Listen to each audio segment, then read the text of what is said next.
KaraokeBooks. Oliver Twist. Written by Charles Dickens. Audiobook. Chapter 30. Relates what Oliver's new visitors thought of him. With many loquacious assurances that they would be agreeably surprised in the aspect of the criminal, the doctor drew the young lady's arm through one of his, and offering his disengaged hand to Mrs. Maylie, led them, with much ceremony and stateliness, upstairs. "Now," said the doctor, in a whisper, as he softly turned the handle of a bedroom door, "let us hear what you think of him.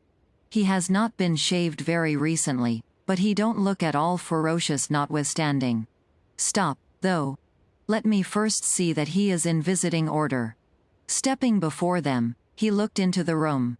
Motioning them to advance, he closed the door when they had entered, and gently drew back the curtains of the bed. Upon it, in lieu of the dogged, black-visaged ruffian they had expected to behold, there lay a mere child, worn with pain and exhaustion, and sunk into a deep sleep. His wounded arm, bound and splintered up, was crossed upon his breast.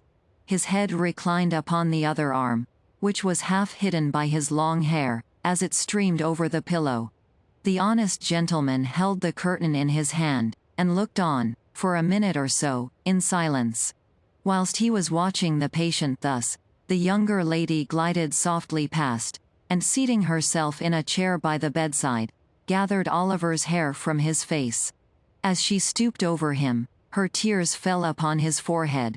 The boy stirred, and smiled in his sleep, as though these marks of pity and compassion had awakened some pleasant dream of a love and affection he had never known.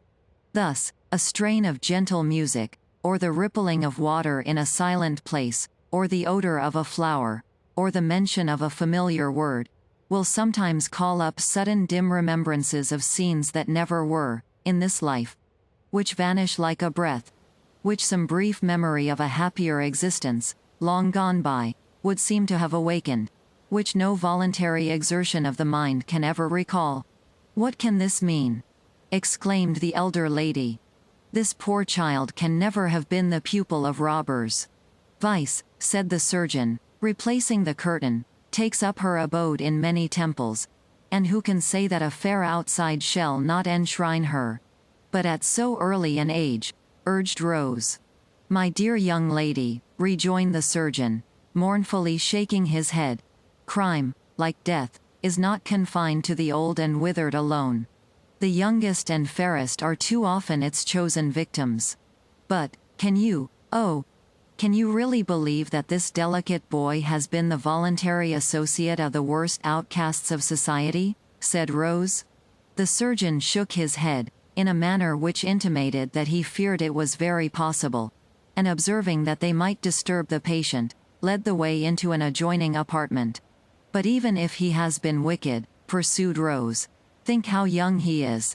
Think that he may never have known a mother's love, or the comfort of a home. That ill usage and blows, or the want of bread, may have driven him to herd with men who have forced him to guilt. Aunt, dear aunt, for mercy's sake, think of this, before you let them drag this sick child to a prison, which in any case must be the grave of all his chances of amendment. Oh! As you love me, and know that I have never felt the want of parents in your goodness and affection, but that I might have done so, and might have been equally helpless and unprotected with this poor child, have pity upon him before it is too late. My dear love," said the elder lady, as she folded the weeping girl to her bosom, "do you think I would harm a hair of his head?" "Oh, no," replied Rose, eagerly. "No, surely," said the old lady.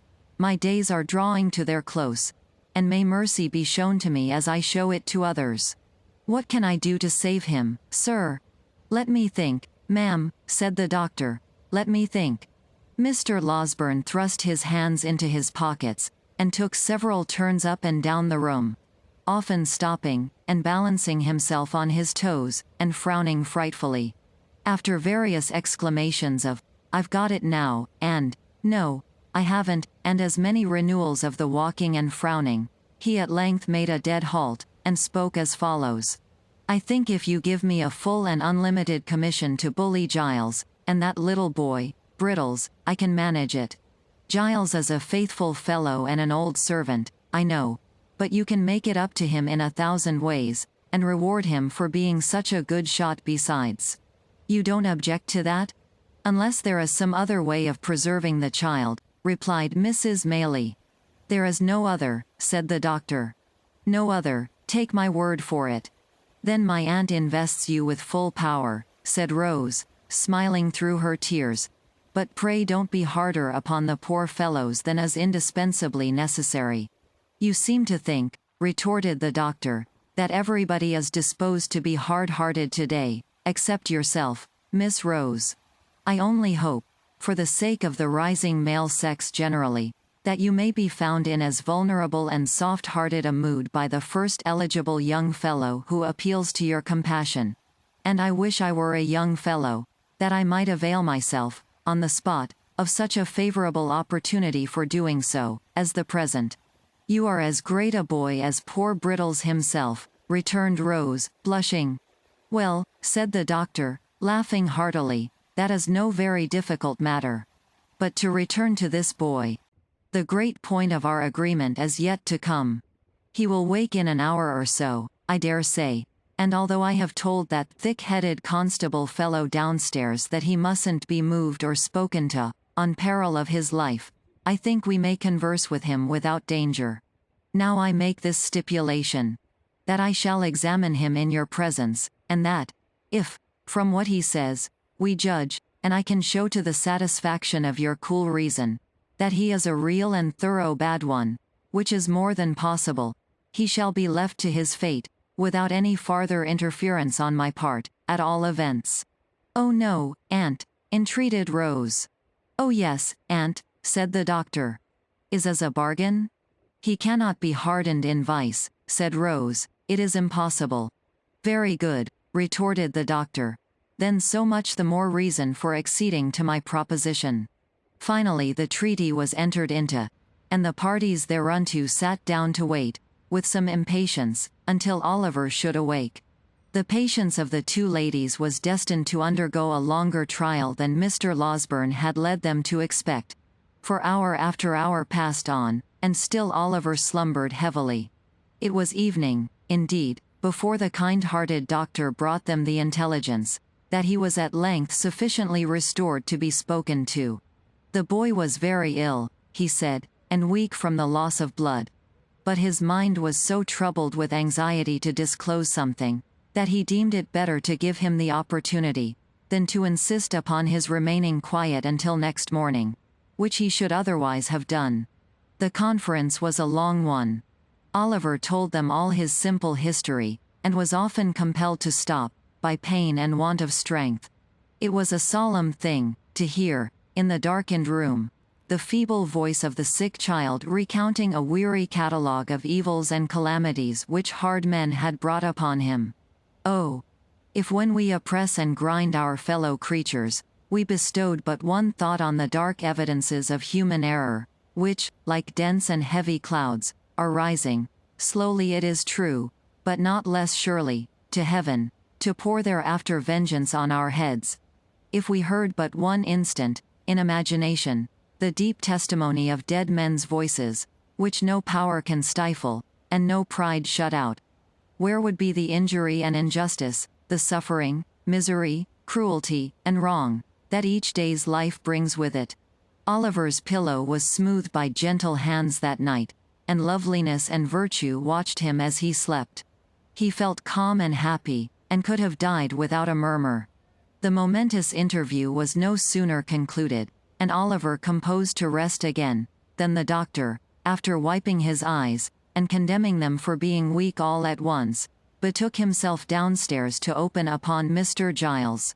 And finding nobody about the parlors, it occurred to him, that he could perhaps originate the proceedings with better effect in the kitchen, so into the kitchen he went. There were assembled, in that lower house of the domestic parliament, the women servants, Mr. Brittles, Mr. Giles, the tinker, who had received a special invitation to regale himself for the remainder of the day, in consideration of his services, and the constable. The latter gentleman had a large staff, a large head, large features, and large half boots, and he looked as if he had been taking a proportionate allowance of ale, as indeed he had. The adventures of the previous night were still under discussion, for Mr. Giles was expatiating upon his presence of mind, when the doctor entered. Mr. Brittles, with a mug of ale in his hand, was corroborating everything, before his superior said it. "Sit still," said the doctor, waving his hand. "Thank you, sir," said Mr. Giles. "Mrs. wished some ale to be given out, sir, and as I felt no ways inclined for my own little room, sir, and was disposed for company, I am taking mine among 'em here." Brittles headed a low murmur, by which the ladies and gentlemen generally were understood to express the gratification they derived from Mr. Giles's condescension. Mr. Giles looked round with a patronizing air, as much as to say that so long as they behaved properly, he would never desert them. "How is the patient tonight, sir?" asked Giles. "So-so," returned the doctor. "I am afraid you have got yourself into a scrape there, Mr. Giles." "I hope you don't mean to say, sir," said Mr. Giles, trembling, "that he's going to die. If I thought it, I should never be happy again. I wouldn't cut a boy off. No, not even Brittles here. Not for all the plate in the county, sir." "That's not the point," said the doctor, mysteriously. "Mr. Giles, are you a Protestant?" "Yes, sir, I hope so," faltered Mr. Giles, who had turned very pale. "And what are _you_, boy?" said the doctor, turning sharply upon Brittles. "Lord bless me, sir," replied Brittles, starting violently. "I'm the same as Mr. Giles, sir." "Then tell me this," said the doctor, both of you. "Are you going to take upon yourselves to swear that that boy upstairs is the boy that was put through the little window last night? Out with it. Come. We are prepared for you." The doctor, who was universally considered one of the best-tempered creatures on earth, made this demand in such a dreadful tone of anger, that Giles and Brittles, who were considerably muddled by ale and excitement, stared at each other in a state of stupefaction. "Pay attention to the reply, constable, will you?" said the doctor, shaking his forefinger with great solemnity of manner, and tapping the bridge of his nose with it, to bespeak the exercise of that worthy's utmost acuteness. "Something may come of this before long."